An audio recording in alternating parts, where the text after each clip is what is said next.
I'm just here to talk about why I became a DJ, why I took up this hobby, and basically that. So let's get started. So the specific track that made me want to become a DJ, it's not really a track, I feel like it's mostly a person. I went for an event at, what's this place called again? Railways. It was a New Year's event that was being hosted by Complex, Gondwana, and Mixmag. And I remember seeing Enunapa. At that time, I didn't even know who the hell that was. But I saw him getting up on the decks, not on the decks, like on the table, and starting to dance to the song that was playing. To this day, I don't know the song, but I think it was a remix or something. And he just started dancing, and the crowd was going wild. I was going wild, and I was like, wow. And of course, going out for more of these events, at Coda, at Muse, it just really cemented that, yeah, this is something probably I want to do. My first setup is my only setup. And it is my trusty Flex 4 White and my little tiny itty bitty Marshall speaker. So that's what I normally use to practice at home. But when I started learning how to DJ, I used the CDJ Nexus 2000. Yes. Tina Gina! I do not have a DJ name yet. I don't know. It's been something that I just haven't figured out yet. I've gotten a couple of suggestions. The more I listen to them, I'm like, no, it's not like, like I want something that's impactful, like Black Coffee and Shinza and Nitric and all that. I had a nice suggestion from DJ Ivy when we met some other time. Maybe that's what I'll use, but I don't know. Maybe I'll just stick with Effie for now. Guy, ugali nyama choma. Yeah, ugali nyama choma is my favorite meal, but I don't know. I think my sound is still developing because I'm trying new things. I'm still in that baby phase where I'm still struggling with beat matching and phrasing and all that. But I think food ingekuwa ugali nyama choma na kachumbari. The most satisfying transition. I don't know. If you go on my highlight reel on Instagram, you'll find that there's a tab for DJ Journey, and on there I posted a short snippet when I mixed No by Tony by Nag and Banchapa and Falling by Elderbrook and Shinza. To date, that is the cleanest transition that I have ever done, and it was so simple, but it was mwah. Spotify recommends lots of hidden gems. So what I normally do is I already have a playlist of songs on my Spotify, and funny enough, I usually find a lot of music while I'm running. So while running, I just let the playlist play, and then usually they give you some suggestions of songs afterwards. So I'm like, okay, this sounds nice. I'm like, yeah, it slaps. Imagining playing for an empty room, because right now I'm still a bedroom DJ. I'm not even a TikTok DJ, I'm a bedroom DJ. Okay, it's easy when you're alone, because when you make a mistake, you're like, shoot, let's start over. Or like, I didn't nail that transition, let me try again. So I think that one it's much easier to make mistakes, and especially if you're not recording.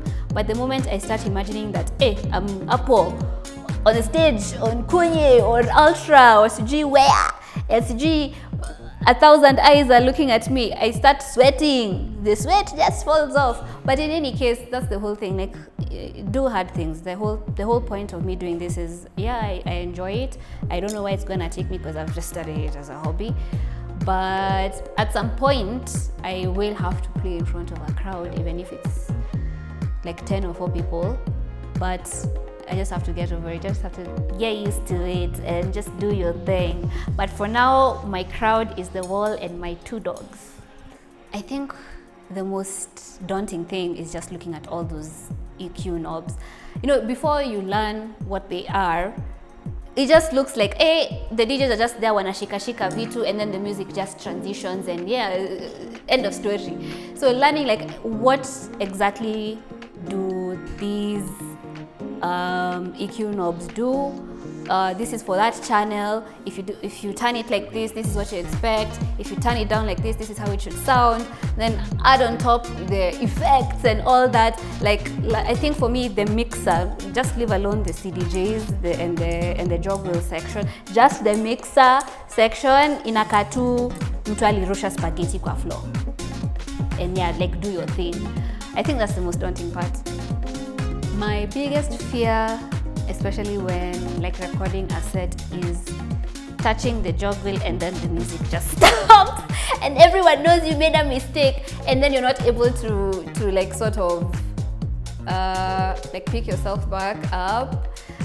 I think that's my biggest thing. And then the other thing would be probably the song ending and you've not yet transitioned to the next one. Oh my god, that's happened to me so many times during practice, and you sort of forget to loop and you're in that weird spiral of panic. You're like, oh shit, I need to transition the song.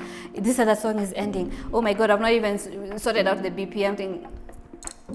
I think those are my two fears. Just touching the jog wheel and the song just ending before you transition.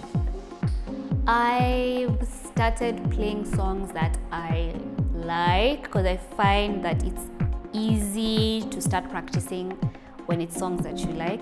Playing what other people like, sijafikapo bado ni hobby. Hata with this mix that's coming out, I played songs that have a weird story behind them. Like most of the songs there, I can probably tell you why I put it there, and there's a funny story attached to it. So I think I play mostly what I like, and then probably if I'm playing in front of a crowd, probably that's when I'll start playing what other people like. But I started with Afro House and Afro Tech, maybe home, because those are the genres I like. And ever since I was younger, I've always been into electronic music, so that's really what guided my choice in genre. My dream location to DJ, honestly, I think would be somewhere where hakuna stress mingi, and probably I'd like to do it like beachside. I can't remember the last time I went to the beach, but beachside, that's the one that I feel really resonates with me, because guys are out there, it's chill, it's a sunset, the vibes are vibing, guys are probably having drinks, swimming in the ocean and all that. Like the stakes are so low. But of course, at the end of it, I'd also like to play a festival because the energy there is just very infectious. Like if you're giving the crowd good vibes and they return the good vibes, like it's a nice, very symbiotic relationship, and the dopamine hits. We are here for the dopamine. So yeah, I think my ideal would be like at a sunset party at the beach. But of course, I'd love to play at a festival one day. Where I see my sound evolving at a time like this next year. Hey, probably I think I want to get into music production because I find that's a lot of fun. I see lots of videos of people online making music and having fun, and I kind of want to do that. I'm those people where I see something interesting, I'm like, I want to try and do that. That's why I've ended up with a long string of hobbies. But for me, the biggest thing next year is making music and playing music that I have made. Probably, I don't know whether there's something like Afro synth, something like synthwave, but with Afro beats. Not Afro beats, but African beats. Yeah? See the vision?